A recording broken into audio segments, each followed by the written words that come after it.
Halo guys, welcome back to my channel. Jangan lupa like and subscribe. Terima kasih. Selamat menyaksikan. Halo guys, assalamualaikum warahmatullahi wabarakatuh. Jumpa lagi bersama saya Wen Rizal. Pada kesempatan kali ini kita akan membahas tentang supervisi pendidikan. Teman-teman pasti penasaran apa itu yang dimaksud dengan supervisi pendidikan? Nah, berikut ini penjelasannya. Dadah. Baik teman-teman, kita akan membahas tentang apa sih pengertian dari supervisi pendidikan itu. Nah, supervisi pendidikan itu berasal dari dua kata, yaitu pertama super, yang kedua disebut dengan vision. Kata super mengandung makna peningkat atau peringkat atau posisi yang lebih tinggi, sedangkan superior atasan, lebih hebat atau lebih baik. Sedangkan kata vision sendiri berarti mengandung makna kemampuan untuk menyadari sesuatu itu benar-benar ada, benar terlihat gitu. Nah, berdasarkan penggabungan dari dua unsur tersebut, kita dapat memberikan sebuah kesimpulan bahwa supervisi adalah bimbingan profesional bagi guru-guru. Bimbingan profesional yang dimaksud adalah segala usaha yang memberikan kesempatan bagi guru-guru untuk berkembang secara profesional sehingga mereka lebih maju lagi dalam melaksanakan tugas pokoknya, yaitu dalam memperbaiki dan meningkatkan proses belajar mengajarnya di suatu sekolah. Itulah disebut dengan supervisi. Yang kedua ialah alasan rasional pentingnya supervisi pendidikan ini. Pentingnya adalah untuk memperbaiki atau untuk perbaikan pengajaran atau pembelajaran, untuk mendukung proses pembelajaran yang bermutu. Hal tersebut juga ditentukan oleh berbagai unsur dinamis yang akan ada di dalam sekolah dan lingkungan yang sebagai suatu kesatuan sistem. Dan poin yang ketiga itu kita tentunya harus tahu tujuan dari supervisi pendidikan. Fokus tujuan dari supervisi pendidikan adalah yaitu pencapaian tujuan pendidikan yang menjadi tanggung jawab dari kepala sekolah dan guru. Supervisi pendidikan perlu memperhatikan beberapa faktor yang sifatnya itu khusus, sehingga dapat membantu mencari dan menentukan kegiatan supervisi yang bersifat efektif.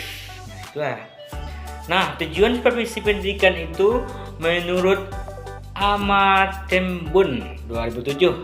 Pertama, menurutnya ialah membina guru untuk lebih memahami tujuan pendidikan sendiri. Yang kedua adalah melatih kesanggupan guru untuk mempersiapkan peserta didik yang menjadi anggota masyarakat yang efektif. Dan yang ketiga adalah membantu guru untuk mengadakan diagnosis. Yang keempat yaitu untuk meningkatkan kesadaran terhadap tata kerja demokratis. Dan yang kelima ialah memperbesar ambisi guru itu untuk meningkatkan mutu kerjanya secara maksimal. Dan yang keenam yaitu membantu mempopulerkan sekolah ke dalam masyarakat. Dan yang ketujuh itu membantu guru untuk lebih dapat memanfaatkan pengalamannya sendiri.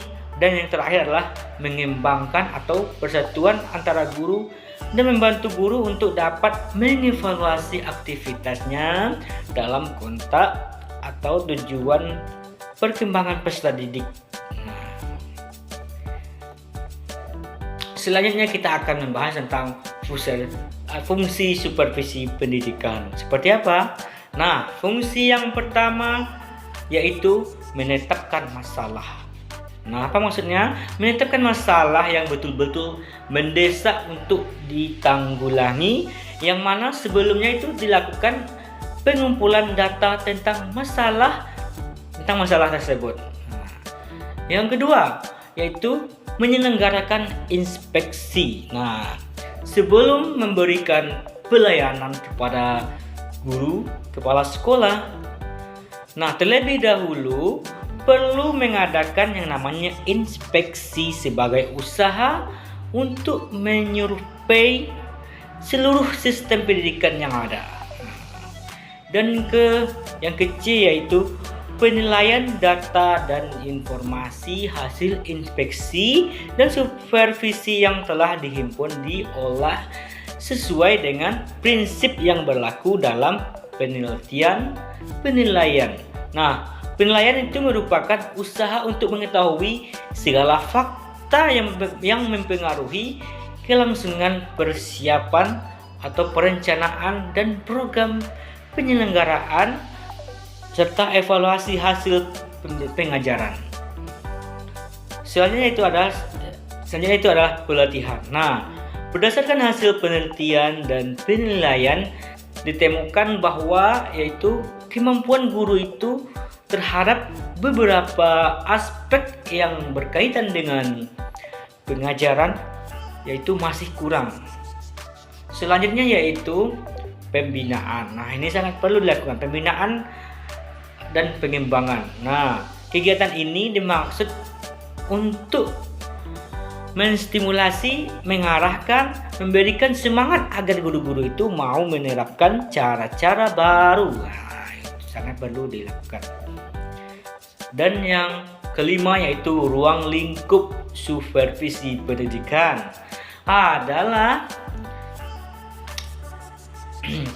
ruang lingkup yang dimaksud seperti apa? Ruang lingkup dimaksud adalah di sini adalah wilayah daerah atau tempatnya sasaran yang menjadi objek untuk disupervisikan. Kegiatan pokok supervisi adalah melakukan pembinaan dan pembangunan dan pengembangan kepada seluruh staf sekolah, khususnya itu guru, agar kualitas pembelajaran itu dapat meningkat. Dengan meningkatnya kualitas pembelajaran, diharapkan hasil belajar siswa itu juga dapat meningkat, dan itu berarti kualitas output sekolah akan meningkat.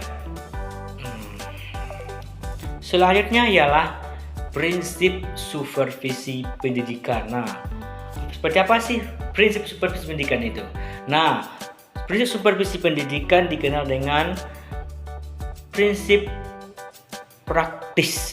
Prinsip ini juga dapat dikelompokkan menjadi dua, yaitu pertama itu disebut dengan prinsip positif, yang kedua adalah prinsip negatif. Prinsip positif adalah apa? Prinsip yang patut kita ikuti sebagai supervisor, sedangkan prinsip negatif adalah prinsip yang perlu kita hindari oleh supervisor. Dan yang terakhir ialah kita akan membahas tentang peran kepala sekolah sebagai supervisor. Berfungsi apa? Fungsinya untuk membimbing, membantu dan mengarahkan tenaga pendidikan dan tenaga kependidikan untuk menghargai dan melaksanakan prosedur-prosedur pendidikan. Gunanya apa? Untuk menunjang terwujudnya mutu pendidikan. Itulah sebagai peran dari kepala sekolah sebagai supervisor. Terima kasih atas segala perhatiannya. Wassalamualaikum warahmatullahi wabarakatuh.